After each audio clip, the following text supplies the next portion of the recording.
हमारे senior viewers को 1983 के बाद वाले वे दिन याद होंगे जब पति पत्नी का हर एक झगड़ा दहेज की मांग में बदल जाया करता था। रातों रात भारत के पुरुषों को दहेज लोभी कहने वाले कानूनों के तहत पतियों को और उनके रिश्तेदारों को जेल में ठूंसा जा रहा था। पति पक्ष का जो व्यक्ति अदालतों में या अदालतों को दिखाई दे जाता था, उसको नीली गाड़ी में बैठाकर हवालात की हवा और लात दोनों का अनुभव दिलवाया जाता था। 20-25 साल बाद धीरे धीरे कोर्ट्स के सामने आना शुरू हुआ कि यह तो विप्लव हो गया है, गदर हो गया है। कानून का न केवल मिसयूज हो रहा है बल्कि अब्यूज भी हो रहा है। तब जाकर कोर्ट्स ने उन्हीं कानूनी प्रावधानों को मानवीय गरिमा के साथ लागू किया। आज पति पत्नी के आपराधिक झगड़े भी सिविल जैसी प्रकृति के हो गए हैं और अरनेश कुमार के बाद तो अब गिरफ्तारी भी जरूरी नहीं रह गई है। सब कुछ बेस्ड ऑन एविडेंस हो गया है। जो एविडेंस को साबित करे वह रिलीफ ले जाए। लेकिन अब एक दूसरा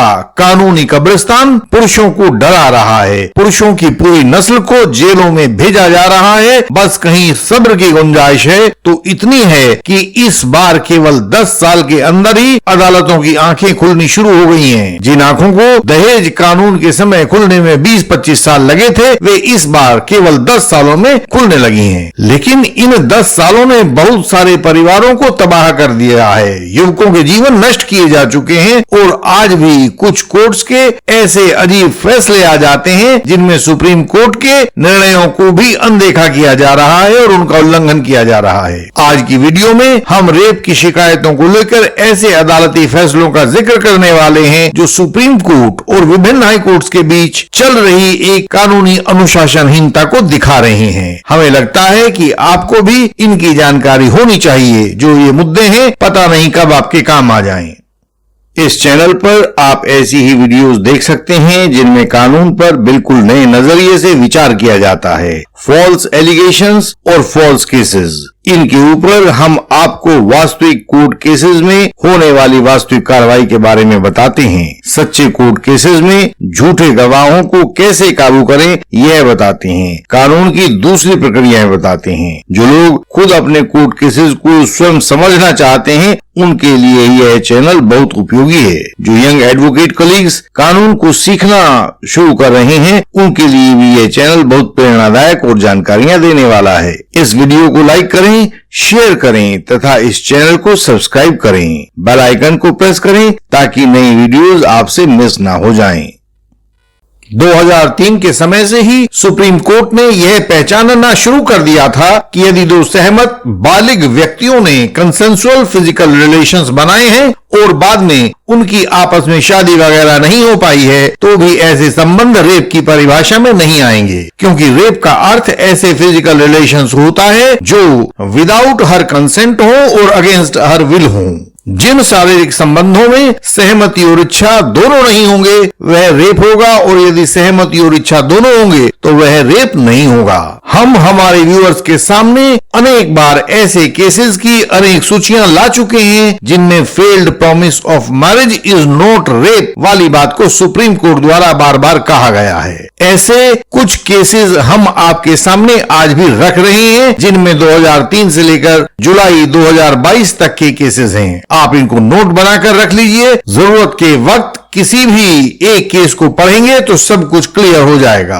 पहला केस जो 2003 में आया था वह था उदय वर्सेस स्टेट ऑफ कर्नाटका और सभी केसेस की साइटेशन आप सामने देख पाएंगे। उन्हें देखते रहिएगा, नोट करते रहिएगा। दूसरा केस था जो 2006 में आया था, popular Muthaiya versus state represented by inspector of police. तीसरा केस था Deepak Gulati versus state of Haryana जो 2013 में आया था। चौथा case doctor Dhruvaram Muralidhar Sonar versus state of Maharashtra, यह 2019 में आया था। 2019 में ही एक अन्य बहुत महत्वपूर्ण केस आया था, Pramod Suryabhan Pawar versus state of Maharashtra. 2020 में Maheshwar Tigga versus state of Jharkhand को सुप्रीम कोर्ट ने डिसाइड किया था। इसके बाद Sonu versus state of UP 2021 में आया था और इसके ऊपर इस चैनल चैनल पर भी आपको एक वीडियो उपलब्ध मिलेगी, आप उसको ढूंढकर निकाल सकते हैं। बाद के दो केस 2022 के केसेस हैं। पहला है Deepak Yadav versus state of UP, यह 20 मई 2022 को तय हुआ था। और दूसरा केस है Mandar Deepak Pawar versus state of Maharashtra, यह जुलाई 2022 में यानी कि अभी कुछ ही दिन पहले डिसाइड हुआ था। आपने ध्यान दिया होगा कि ये जो अंतिम दो केसेस हैं ये 2022 के ही हैं और दीपक यादव वाला केस तो 3 जजेस bench of the supreme court ने डिसाइड किया था, इसलिए इसकी कानूनी मान्यता बहुत ऊंची है। आप चाहें तो बीच में वीडियो को पॉज करके इसका एक स्क्रीनशॉट भी ले सकते हैं ताकि यह रिकॉर्ड आपके पास बना रहे। इतने स्पष्ट दिशा निर्देशों के बाद भी यदि कोई छोटी कोर्ट जैसे कोई मजिस्ट्रेट की कोर्ट या सेशन जज की कोर्ट इन सुप्रीम कोर्ट की हुक्म उदूली कर दे तो उसके सस्पेंशन ऑर्डर्स आने में बहुत देर नहीं लगेगी, लेकिन हाई कोर्ट का रुतबा तो अलग होता है। ऐसे में Punjab and Haryana high court ने 5 सितंबर 2022 यानी कि अब से 2-1 दिन पहले एक निर्णय दिया है। निर्णय का नाम है Sagar Kapoor versus state of Haryana. Citation आप सामने देख पा रहे होंगे। कानून के छात्रों द्वारा कई बार पढ़ने के बाद भी यह फैसला उनको समझ में नहीं आ रहा है, क्योंकि उनको इसमें न्याय करने का एक बुनियादी सिद्धांत दिखाई नहीं दे रहा है और वह बुनियादी सिद्धांत है article 141 of the constitution of India. Article 141 में लिखा है 141 में the law declared by the supreme court shall be binding on all courts with in the territory of India, यानी कि सुप्रीम कोर्ट ऑफ इंडिया का कानून भारत देश का कानून है, कोई भी कोर्ट उसको लांघ नहीं सकता है। तो यहाँ यह सवाल पैदा होता है कि क्या कुछ ऐसे लोग और शक्तियां इस भारत देश में मौजूद हैं जिन पर यह article 141 of the constitution of India लागू नहीं होता है। अब आप जरा मामले को सुनिए कि क्या हुआ था। हरियाणा के करनाल के निवासी एक पुरुष ने जो मंगेतर था उसने हाई कोर्ट से अग्रिम जमानत की मांग की थी, पिटीशन फाइल की थी। याचिकाकर्ता ने या याची ने बताया था कि उसकी महिला शिकायतकर्ता से जनवरी 2022 में मंगनी हुई थी। मंगनी को कुछ लोग सगाई भी कहते हैं। इसके बाद जून 2022 में वे दोनों लोग एक होटल में रुके थे और वहां उन दोनों के बीच में संबंध बने थे। याची ने बताया कि उसका विवाह दिसंबर में होना तय हुआ था कि वह लड़की से दिसंबर में विवाह कर लेगा, लेकिन इससे पहले उसे पता चला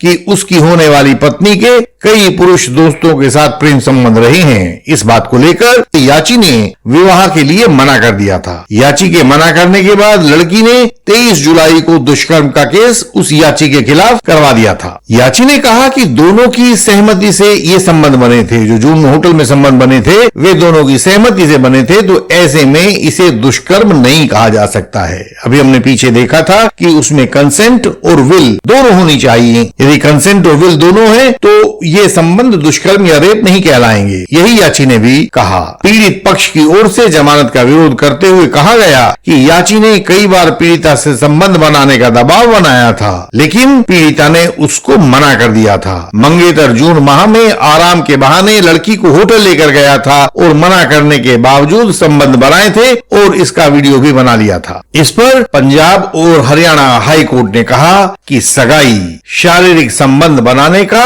लाइसेंस नहीं देता है। मंगेतर को जमानत देने से हाई कोर्ट ने इनकार कर दिया। इस फैसले को पढ़ने के बाद से अब कानून के छात्रों को एक परेशानी है और वह परेशानी यह है कि हाई कोर्ट के फैसले में कहीं नहीं लिखा है कि वह महिला एक बालक थी या मानसिक रूप से कमजोर थी या दारू के नशे में थी या उसकी समझ काम नहीं कर रही थी, वरना तो यह पता चल सकता था कि जब वह याची के साथ रात को स्वेच्छा से होटल में रुकी तो क्या सोचकर रुकी थी? क्या उस होटल के रूम में कोई साहित्यिक गोष्ठी चल रही थी या किसी वैक्सीन की खोज पर रिसर्च चल रहा था? क्या उस महिला को यह नहीं पता था कि सगाई हो चुके दो लोग यदि रात को होटल के कमरे में आराम करने के नाम पर रुकते हैं तो वे लोग क्या करने वाले होते हैं? यह सब जानते बूझते हुए ही उसने उस होटल में रुकने के लिए अपनी पर्सनल आईडी वहां के होटल रिसेप्शन पर दी होगी। यदि दोनों को पता था और दोनों सहमति पूर्वक वहां गए थे होटल रिसेप्शन रिसेप्शन रजिस्टर पर साइन किए थे, उन्हें पता भी था कि वे लोग क्या करने के लिए उस रूम के अंदर जा रहे हैं, तो फिर सुप्रीम कोर्ट के निर्णय को क्यों नहीं माना गया? यह बात उन कानून के छात्रों को पता नहीं चल पा रही है। इससे बड़ा भी सवाल है और वह यह है कि